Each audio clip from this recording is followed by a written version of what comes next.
वो नैरेटिव जो आपसे छुपाया गया।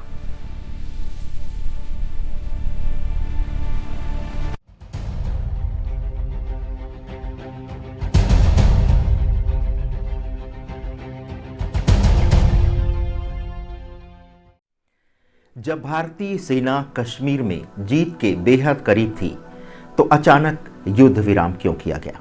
कैसे संयुक्त राष्ट्र के चार्टर के एक गलत क्लॉज ने भारत को पीड़ित के बजाय एक विवादित पक्ष बना दिया?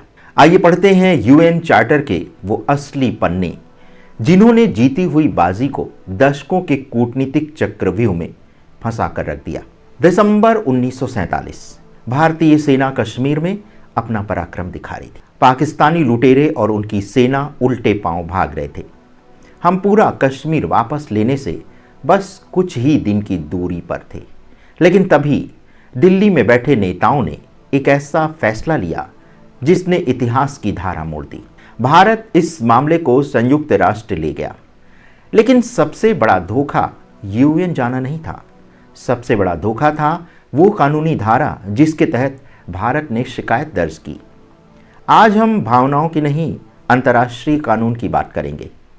आज हम आपको यूएन चार्टर की वो किताब खोलकर दिखाएंगे और साबित करेंगे कि कैसे आर्टिकल 51 की जगह आर्टिकल 35 का इस्तेमाल करना आज़ाद भारत की सबसे बड़ी कूटनीतिक भूल थी। आज हर पन्ना आपके सामने होगा। सबसे पहले बात करते हैं तथ्य क्रमांक 1 की। 27 अक्टूबर 1947 को सेना भेजने के बाद भारतीय जवानों ने कश्मीर का नक्शा पलटना शुरू कर दिया था। इस शौर्य का सबसे प्रामाणिक विवरण हमें लेफ्टिनेंट जनरल एल.पी. सेन की किताब स्लेंडर वॉज थ्रेड में मिलता है। जनरल सेन वो वीर अधिकारी थे जिन्होंने 1947 में 161 इन्फेंट्री ब्रिगेड की कमान संभाली थी और कश्मीर घाटी को बचाया था। जनरल सेन लिखते हैं कि नवंबर आते आते हमारी सेना मुजफ्फराबाद, जो आज पीओके की राजधानी है, तो मुजफ्फराबाद की तरफ तेजी से बढ़ रही थी। सेना का मोराल हाई था और पाकिस्तान पस्त था। लेकिन तभी माउंटबेटन, जो अभी अभी भारत के गवर्नर जनरल बने थे, उन्होंने पंडित नेहरू पर दबाव डाला कि अगर सेना आगे बढ़ी तो पाकिस्तान के साथ पूर्ण युद्ध शुरू हो जाएगा। माउंटबेटन ने सलाह दी कि भारत को एक शांतिदूत की तरह संयुक्त राष्ट्र जाना चाहिए, लेकिन सरदार पटेल इसके सख्त खिलाफ थे। लेकिन नेहरू माउंटबेटन की बातों में आ गए। 1 जनवरी 1948 को भारत ने संयुक्त राष्ट्र में अपनी शिकायत दर्ज करा दी। असली खेल यहीं से शुरू हुआ। जब आप पुलिस स्टेशन में एफआईआर लिखवाने जाते हैं तो ये बात बहुत मायने रखता है कि पुलिस किस धारा के तहत आपका केस दर्ज कर रही है।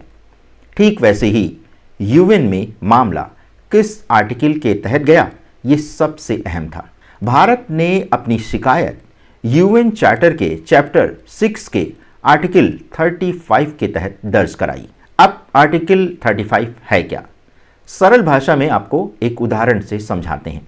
मान लीजिए आपने एक घर खरीदा है। आपके पास पूरी कानूनी रजिस्ट्री है उस घर की, लेकिन अचानक एक गुंडा आपके घर का ताला तोड़कर घुस जाता है। आप पुलिस के पास जाते हैं और कहते हैं कि साहब, मेरे और इस गुंडे के बीच इस घर को लेकर के एक विवाद हो गया है, कृपया सुलझा दें। पुलिस क्या करेगी? वो दोनों को बराबर का दावेदार मानकर समझौता कराने लगेगी। बस यही भारत के साथ हुआ। आर्टिकल 35 शांतिपूर्ण विवाद समाधान के लिए है। इसका इस्तेमाल करके भारत ने अनजाने में संयुक्त राष्ट्र को यह कह दिया कि कश्मीर की जमीन एक विवादित संपत्ति है और पाकिस्तान भी इसमें एक दावेदार है। जबकि कानूनी रूप से विलय पत्र साइन होने के बाद कश्मीर भारत का संप्रभु अंग बन गया था। आर्टिकल 51 वो ब्रह्मास्त्र जिसका इस्तेमाल ही नहीं हुआ। तो फिर भारत को करना क्या चाहिए था? इसका जवाब कूटनीति के विशेषज्ञ देते हैं। पूर्व भारतीय राजनीतिक और प्रसिद्ध लेखक चंद्रशेखर दास गुप्ता ने अपनी किताब वॉर एंड डिप्लोमेसी इन कश्मीर 1947-48 में ब्रिटिश साजिश का एक बहुत बड़ा खुलासा किया है। दास गुप्ता दस्तावेजों के आधार पर बताते हैं कि भारत को अपनी शिकायत चैप्टर 7 के आर्टिकल 51 के तहत दर्ज करनी चाहिए थी। आर्टिकल 51 क्या कहता है? ये कहता है अगर संयुक्त राष्ट्र के किसी सदस्य पर सशस्त्र हमला होता है तो उसे अपनी आत्मरक्षा का पूर्ण अधिकार है। सरल भाषा में समझिए तो अगर भारत आर्टिकल 51 का इस्तेमाल करता तो इसका मतलब होता ये मेरा घर है, इस गुंडे ने हमला किया है, इसे तुरंत बाहर निकालो और मुझे आत्मरक्षा में इसे पीटने का कानूनी हक है। अगर आर्टिकल 51 लागू होता तो यूएन को पाकिस्तान को एक आक्रमणकारी घोषित करना पड़ता। यूएन भारत पर युद्ध विराम का दबाव भी नहीं डाल पाता, बल्कि उसे भारत की सैन्य कार्रवाई का समर्थन करना पड़ता।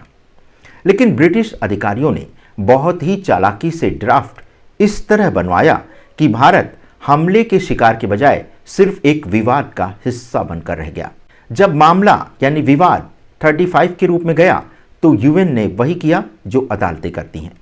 21 अप्रैल 1948 को यूएन सुरक्षा परिषद ने कुख्यात रेजोल्यूशन 47 पास किया। इसमें इस विवाद को सुलझाने के लिए 3 कदम तय किए गए। पहला कदम, पाकिस्तान अपनी सेना और कबायलियों को कश्मीर से पूरी तरह बाहर निकालेगा। दूसरा कदम, जब पाकिस्तान निकल जाएगा तब भारत वहां कानून व्यवस्था बनाए रखने के लिए अपनी सेना कम करेगा। और तीसरा कदम, इसके बाद वहां एक जनमत संग्रह कराया जाएगा जहां जनता चुनेगी कि उसे कहां जाना है। पाकिस्तान ने आज तक शर्त नंबर 1 यानी अपनी सेना को पूरी तरह से वहां से हटाया नहीं है। जब पहली शर्त ही पूरी नहीं हुई तो दूसरी और तीसरी शर्त लागू होने का सवाल ही नहीं पैदा होता। लेकिन पाकिस्तान और पश्चिमी मीडिया ने पहली 2 शर्तों को छिपा लिया और दशकों तक सिर्फ शर्त नंबर 3 यानी जनमत संग्रह का राग अलापते रहे। और ये सब इसलिए हुआ क्योंकि हमने शुरुआत में ही सही कानूनी धारा का इस्तेमाल नहीं किया। तो दोस्तों, आज प्राइम नैरेटिव में आज इन अंतर्राष्ट्रीय दस्तावेजों को देख करके एक बात तो आपके सामने साफ हो गई होगी कि हमारे वीर सैनिकों ने रणभूमि में कोई कसर नहीं छोड़ी थी। उन्होंने अपना खून देकर कश्मीर को बचाया था। लेकिन राजनीतिक और कानूनी अनुभवहीनता ने हमको इस कूटनीतिक मेज पर वो मात दिला दी जिसके जख्म आज भी हरे हैं। हमें ये समझना होगा कि दुनिया भावनाओं, आदर्शों या पंचशील के सिद्धांतों से नहीं चलती। दुनिया ठोस संधियों, चार्टर्स और कानूनी धाराओं से चलती है। जब आप अपने इतिहास की इन कूटनीतिक भूलों को समझेंगे तब आप एक ऐसी पीढ़ी बनेंगे जो कल अंतर्राष्ट्रीय मंचों पर भारत का पक्ष मजबूती से रख सकेगी। इतिहास को सिर्फ याद मत रखिए, उससे सबक लीजिए। कश्मीर का विवाद अब यूएन में उलझ चुका था, लेकिन इस बीच दिल्ली में बैठे नेताओं ने एक और ऐसा क्लॉज भारतीय संविधान में जोड़ दिया जिसने कश्मीर और भारत के बीच एक मनोवैज्ञानिक दीवार खड़ी कर दी। अगले एपिसोड में हम बात करेंगे आजाद भारत के सबसे बड़े भ्रम की, आर्टिकल 370, एक अस्थायी समझौता या स्थायी दीवार। कैसे संविधान में जिसे सिर्फ एक अस्थायी प्रावधान के रूप में शामिल किया गया था उसे कश्मीर के नेताओं ने एक वीटो पावर बना लिया और बाबा साहब अंबेडकर ने आर्टिकल 370 का ड्राफ्ट लिखने से साफ इनकार क्यों कर दिया था। मिलते हैं प्राइम नैरेटिव के अगले एपिसोड में इन्हीं दस्तावेजों के साथ। तो दर्शकों, ये था हमारा आज का कांग्रेस फाइल्स का हमारा ये 6ठा एपिसोड। तो अगला एपिसोड देखना मत भूलिएगा क्योंकि हम आपके सामने इतिहास को नए सिरे से प्रस्तुत कर रहे हैं ताकि हमारी ये पीढ़ी जो 15 से 30 साल की आयु की है उसको भारत की उन गलतियों का पता चले और वो समझदारी से आने वाली सत्ता का चुनाव कर सके। ये सीरीज़ किसी भी पॉलिटिकल विचारधारा के विरुद्ध नहीं है।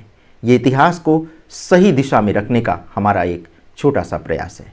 आशा करते हैं कि आप हमारे इस प्रयास को उतना ही समर्थन देंगे जितना कि देश को इस समय ऐसे प्रयासों की आवश्यकता है। धन्यवाद, नमस्कार। और जाते जाते हम आपसे अनुरोध करेंगे कि अगर आप देश हित में ऐसी ही सीरीज़ देखना चाहते हैं तो हमारे चैनल को सब्सक्राइब करना मत भूलिएगा।